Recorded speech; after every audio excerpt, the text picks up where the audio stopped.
Welcome to day 63 on the CDT. Um, I'm inside, so obviously I'm in a town. I'm also doing laundry, so that's why I have my rain jacket on so I could wash all my clothes. The last stretch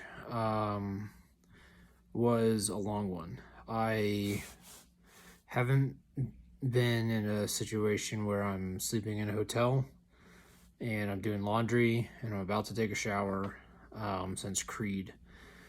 And I left Creed 11 days. It's been 11 days on the trail. So I stopped by Monarch Pass because there's a store there and I sent a box there. But I grabbed my box, I sorted it, I ate a couple of breakfast sandwiches that they make at the restaurant there, and I was back on trail, I think, within an hour and a half of reaching the store. The same thing happened at Twin Lakes. I hiked in, grabbed my box. Within an hour and a half, I'd eaten some town snacks and was back on trail. And over the last 3 days, I had to add 15 additional miles because of my office planning that made absolutely no sense. So I just did mileage stuff in my book, and in the last 3 days, I've hiked 81 miles. I was not originally expecting to do that, especially not in Colorado because of all the up and down, but I was able to successfully get to Highway 9 today, which was the goal over the last 3 days. And that means that I've been able to cut off those 15 miles, which included a 3,000 foot ascent between Highway 90, well, between Copper and Breck, basically. So that means the stretch, like once I leave Silverthorne, I won't have that stretch. I won't have to carry 6 days of food, and so that's gonna save me a bit of issues. However, 81 miles in 3 days is a lot. I've talked to some other hikers who've actually done more than that during this trip, but those people they hike like gazelles. They just look so smooth when they hike, and their packs are extremely light. Like they're cowboy camping. If they have a tent, it's a tarp tent which weighs almost nothing. They definitely are prepared for doing long miles in short periods of time. I did not break my 81 evenly, so I had 29 plus 2 days ago. I had 30 yesterday, and I had was it 21 point? Actually, I can tell you. It was 21.7 today, so just shy of 22 miles.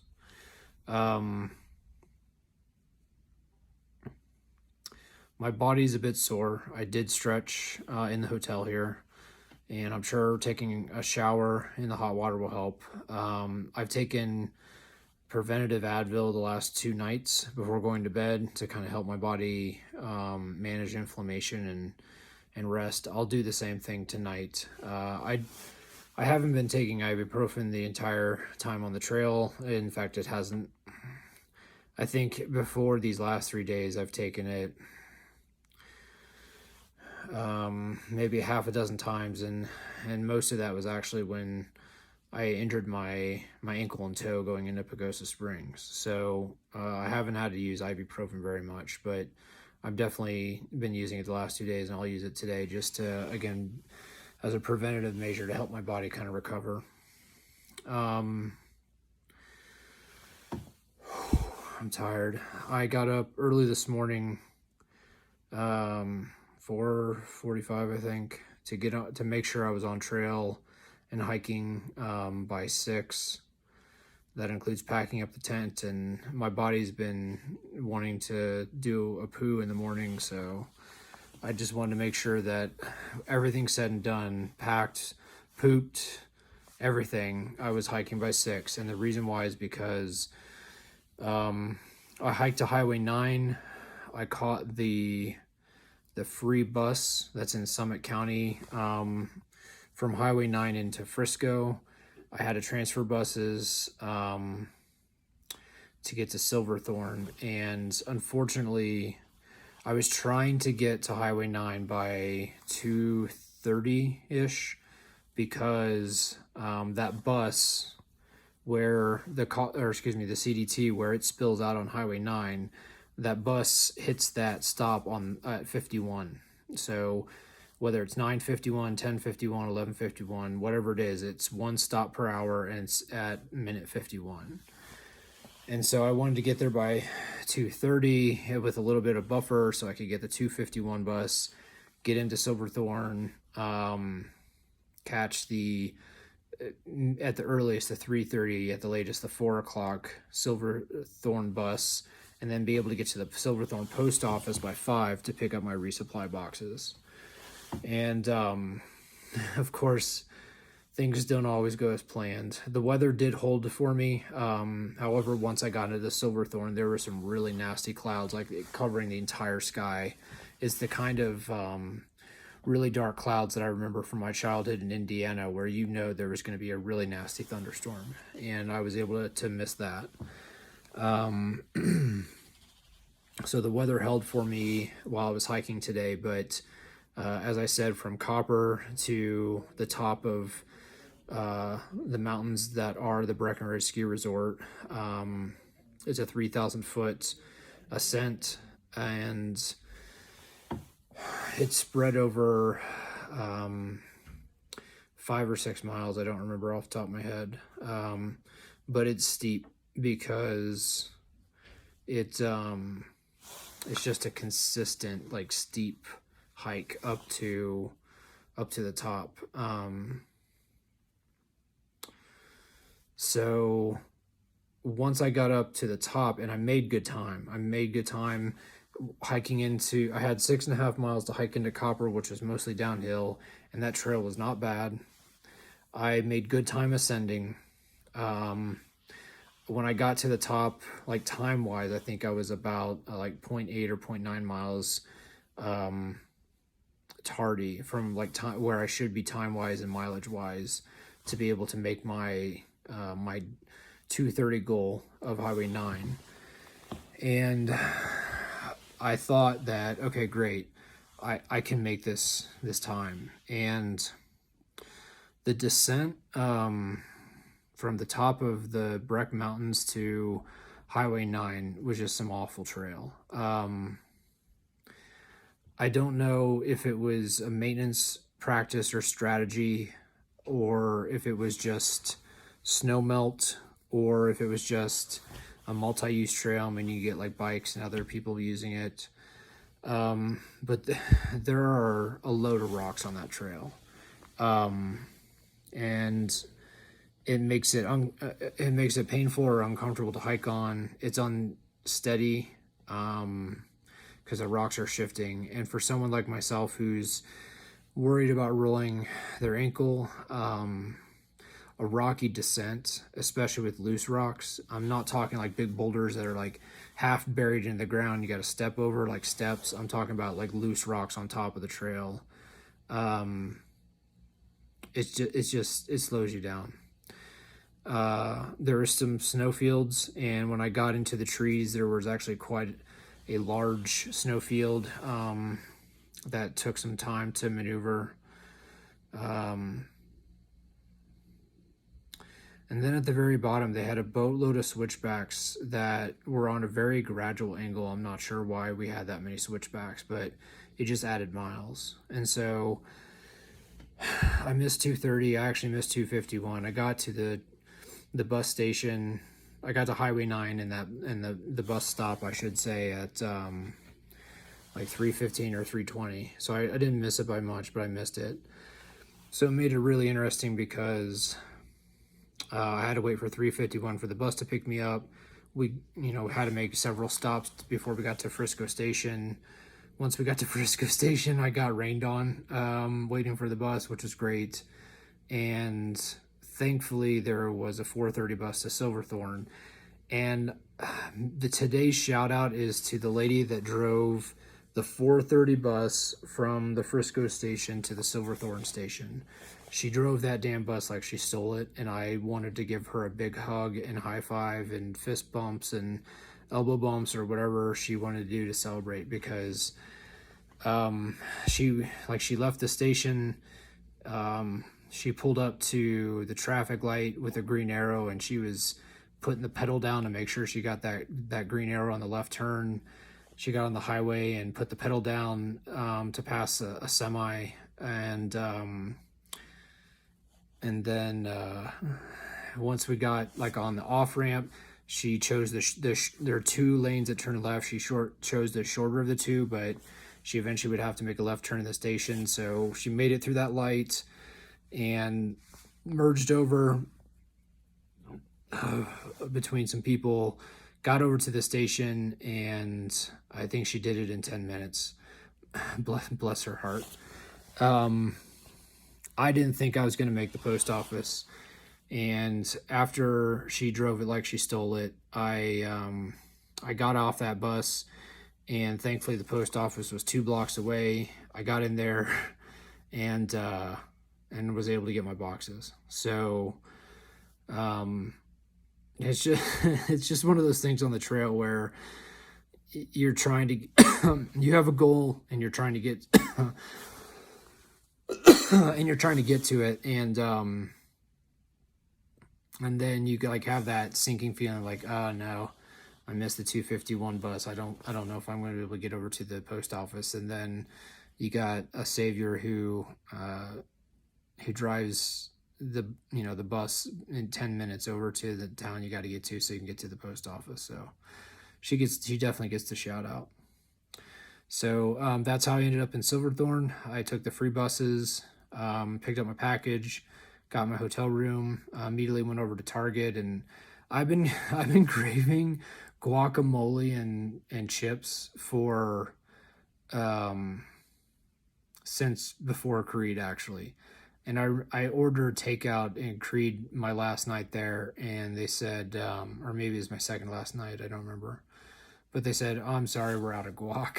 I'm like, oh man, you're killing me here. And then of course, like, general stores aren't going to carry that stuff. So it's been 2 weeks since I've been craving that. So I stopped by Target and picked up some chips and guac and some other things to munch on, because one of the drawbacks of being in the backcountry for so long, again, I know I dropped in to stores in Monarch Pass and Twin Lakes, but I didn't stay there to eat a lot of town food. I ate a little bit of town food, but not a day and a half of town food.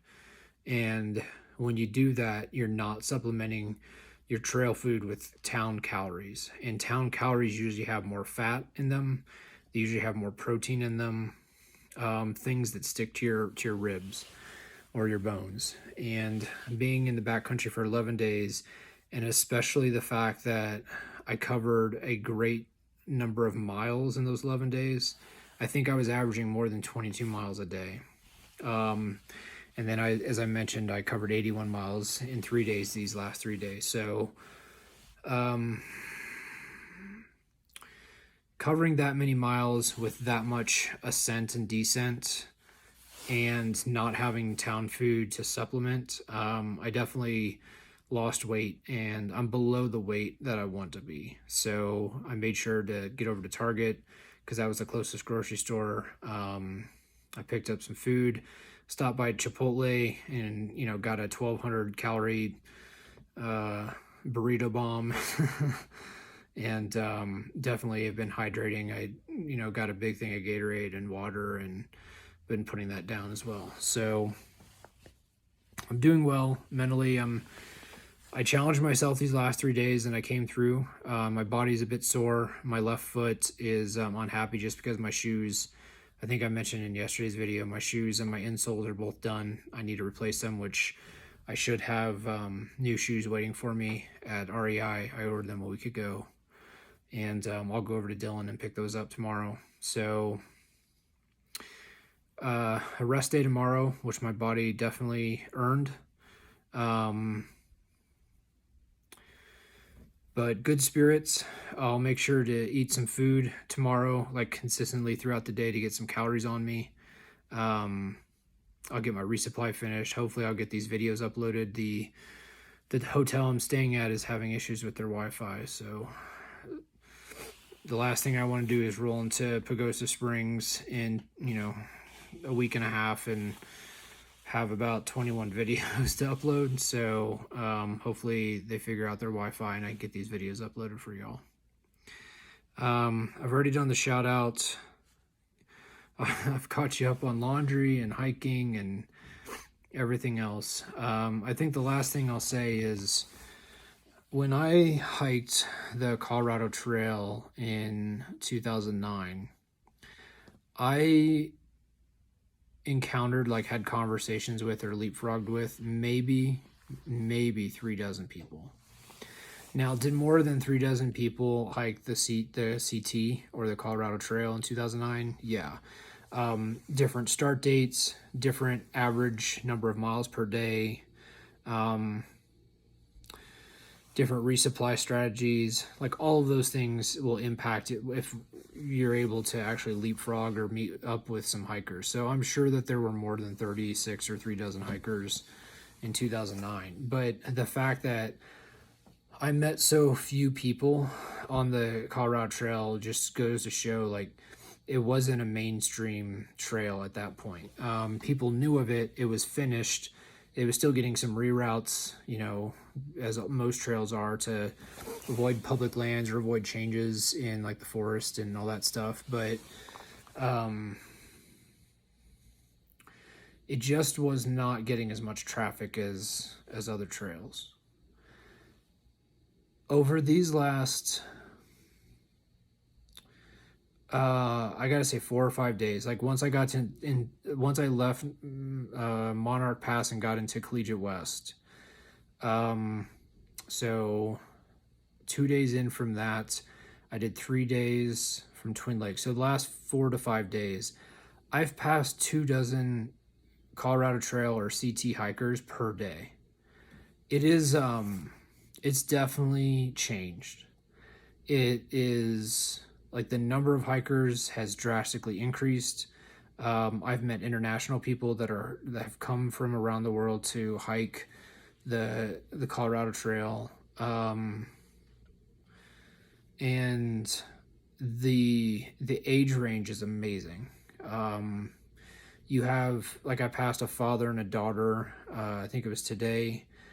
And then at the other end of the spectrum, you have 2 older folks in their 60s who are retired, and they've been wanting to do the Colorado Trail for the last few years, and now they're getting to do it. So just the wide spectrum and the sheer number of CT hikers is just amazing. It's definitely different. I was not expecting to. I knew we were going to see some CT hikers, but the number is just blown my mind, because I've passed more than 100 CT hikers in the last 5 days. So through hiking definitely is gaining notoriety more so than ever before, and people are getting out and doing it. So it's I think it's going to be interesting to see what happens. Some people complain that the PCT has never been the same since the book and the movie Wild came out, and some people say it's changed for the better. Some people again complain that it's changed for the worse. So who knows? Maybe they have to limit the number of permits they give now on the PCT. And once they hit their limit, then people can't hike it. They can't get permits for it. It'll be interesting to see if that happens with the Colorado Trail, because when I hiked it, there wasn't a permitting system. I'll have to check now to see if there's a permitting system, but if they do permits in the CT and then they start limiting it, then I think that just speaks to a definite shift of people getting outside and enjoying nature, which is healthy in my opinion. So that's the last thing I wanted to mention on today's video. This one's a little bit longer just because we did kind of a recap on the crazy 81 miles. So I'll let you folks go. Hope everyone's having a nice evening. It's about 10 o'clock here, so I'm going to go. I just pulled out my laundry and all that stuff. So I'm going to go take a shower and go to bed since I've already stretched and all that fun stuff. So have a good evening, and I'll talk to you folks tomorrow.